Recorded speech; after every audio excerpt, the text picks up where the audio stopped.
Quand tu écris un premier roman, il y a une question qui peut tout changer. Tu choisis un seul point de vue ou tu multiplies les voix? Et crois-moi, cette question peut transformer notre histoire en chef-d'œuvre ou en véritable casse-tête si nous nous y prenons mal. Allez, on fait le point ensemble. Le point de vue unique, style Assassin Royal de Robin Hobb. Avec un seul point de vue, on rentre dans la tête d'un personnage et on n'en ressort plus. On vit à travers le prisme de ses émotions et de son vécu. On respire sa vision du monde. Et en vrai, c'est plutôt puissant comme point de vue parce que le lecteur peut se dire « Ouais, c'est vrai, c'est exactement comme ça que j'aurais fait. » Ou au contraire « Oh non, c'est pas du tout comme ça que j'aurais réagi. » Résultat, ça crée du lien émotionnel ou une frustration. Frustration positive, celle qui te donne envie de tourner les pages, celle où tu as envie de t'investir dans l'histoire pour aider le personnage. Après, il faut pas trop que les réactions du personnage qu'on écrit soient trop aux antipodes des réactions humaines. Il faut quand même que le lecteur puisse identifier un minimum au personnage, quoi, qu'il y ait quand même des émotions communes assez globales, quoi. Sauf pour créer un effet de personnalité recherché, je pense notamment à Monsieur Spock dans Star Trek, par exemple. Mais certains auteurs décident de multiplier les points de vue. C'est le cas notamment de Game of Thrones, où il y a de multiples points de vue, qui est pas facile à suivre, hein. Faut être vraiment un gros fan pour pouvoir entrer dans l'histoire. Mais c'est vrai qu'on a quand même plus communément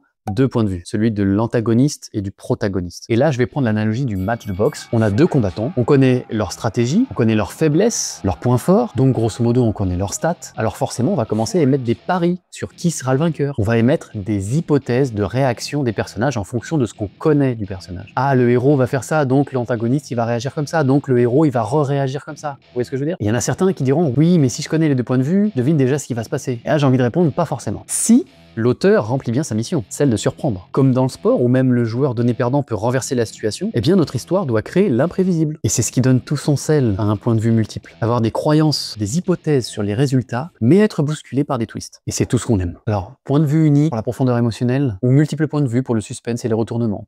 Il n'y a pas de bonne ou mauvaise réponse. Tout dépend de l'histoire que tu veux raconter. Moi, j'ai déjà ma petite idée. Mais tu en sauras plus si tu continues à me suivre. Et toi, tu choisis quoi pour ton roman? Dis-le nous en commentaire, on est curieux, ça pourrait influencer nos choix. Et si cette vidéo t'aide et te plaît, bah écoute, aime, commente et abonne-toi pour plus de contenu et peut-être voir si je vais pouvoir aller au bout de l'aventure, petit voyeur. Sans transition. Maintenant, j'ai un deuxième problème avant de continuer l'aventure de l'écriture, c'est que depuis de nombreuses années, il y a des idées, des petites idées sur mon histoire qui virolent dans mon gros crâne de futur chauve là. Et comme il est petit et pas capable de tout retenir, cet abruti, eh ben, mes idées, je les ai notées un peu partout. C'est-à-dire que j'ai des post-it, des bouts de feuilles, j'ai écrit dans des carnets, j'ai des fichiers Word, j'ai des notes vocales, j'en ai vraiment plein, vraiment une quantité incroyable. Il faut que maintenant, je relise tout et que je réécoute absolument tout, parce qu'il faut que je fasse un tri dans tout ça, et je pense que aussi il y a des idées qui vont me revenir, des vieilles idées, parce que j'ai pris des notes à des époques différentes, hein. Ça fait vraiment quelques années maintenant que je commence à avoir cette histoire dans la tête, et que bah, je note des petites bouts d'idées. Ça m'est même arrivé déjà en pleine nuit, hein. Je sais même pas si ça vous arrive, mais vous commencez à vous endormir, et là il y a une idée qui vous vient, et vous dites putain, mais en fait l'idée elle est géniale, et c'est toujours au moment où vous avez la flemme de vous lever. Et ben moi, je me levais quand même. Je prenais mon téléphone, je faisais une petite note vocale vite fait en chuchotant pour pas réveiller tout le monde, et du coup bah j'en ai vraiment beaucoup. Et je suis sûr qu'il y a des idées qui vont me surprendre, autant des bonnes comme des mauvaises, hein. Mais comme je notais vraiment tout et n'importe quoi, il doit y avoir des choses un peu bancales quand même, hein. Tu aimerais en connaître quelques-unes, petit curieux, hein. Dans ce cas, je t'invite à t'abonner à mon Insta ou TikTok. Ou les deux, hein, carrément, c'est mieux. Mais regarde-moi ce bazar. J'ai même gardé mon ancien téléphone pour les notes vocales. On est pour au moins une grosse journée de tri. Regarde ça. Il y a des post-it, il y a des notes. Il y a même des trucs plus complets. Ouais, effectivement. Là, j'ai mes carnets où il y a 2-3 trucs de noter.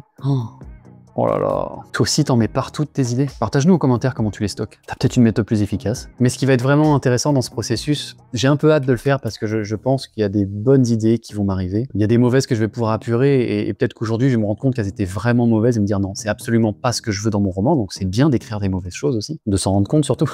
Mais ce qui va être vraiment intéressant, c'est de confronter mes idées de l'époque aux idées un peu plus récentes pour voir comment j'ai pu évoluer depuis quelques années, depuis que je lis, depuis que j'écoute des romans, depuis que je me suis en fait enrichi dans la fantasy. Et je suis sûr que ce mélange d'un peu tout ça va m'aider à créer de nouvelles idées. Et à partir de tous ces matériaux bruts dont je dispose, je pense que je vais réussir à consolider une matière cohérente, exploitable, pour enfin commencer à bâtir mon roman. J'ai hâte. Vraiment hâte. Tout ça, ça va vraiment m'aider à bâtir l'univers, le lore et le scénario. Vraiment, c'est des choses sur lesquelles j'ai hâte de travailler. Le world building, notamment, vraiment sur le passé de l'univers. Alors, j'ai pas envie de devenir historien de mon histoire. Il faut quand même que je me base surtout sur le scénario, hein. C'est ce qu'il y a de plus important. Mais le décorum est quand même lui aussi très important. Donc, je pense que ça demande du temps de s'arrêter dessus. En tout cas, pour que l'univers soit en cohérence. En tout cas, je vous tiens au courant sur Insta et TikTok sur le tri d'un petit peu tout ça. Allez au boulot. Et toi, abonne-toi à mon compte YouTube et lâche un petit pouce bleu. Ça fait plaisir. Je te dis à très vite.